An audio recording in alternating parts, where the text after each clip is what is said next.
Hey, Spray Foam Roll Ride, it's the rookie again.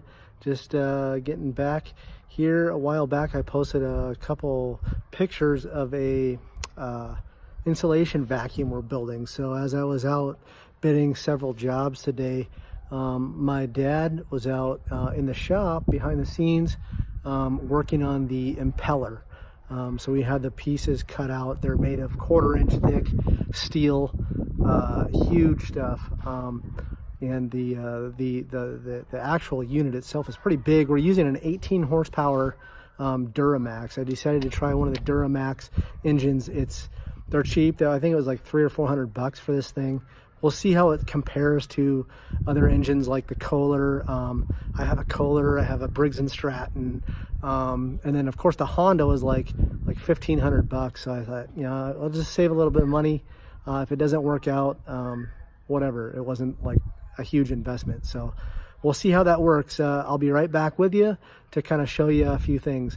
And notice on the fins, there's supports on the back side of those fins. You know, not like it's, you know, it's not like we're heaving baseballs out of this thing, but it certainly could. So if any of you guys are, you know, have a high batting average, I'll be glad to feed in some baseballs for you. All right, I'll be right back with you. This is the impeller for our insulation vacuum. That's incredible. That's massive. What is that, 3/16? Quarter inch.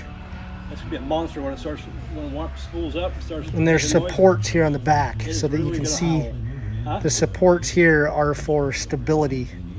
Are you gonna build the vacuum? And then we'll balance this.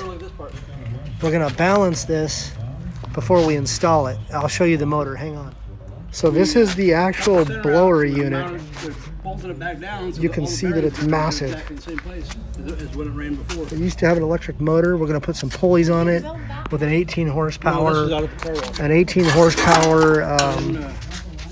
gas engine. It'll be on a pulley, so it's not direct drive, but it'll have plenty of power. This is about a 12-inch opening, and then of course that impeller you saw it's massive. I mean, this thing stands about 3.5, 4 foot tall, so it's intense. Stay tuned, guys, as we continue to make the build.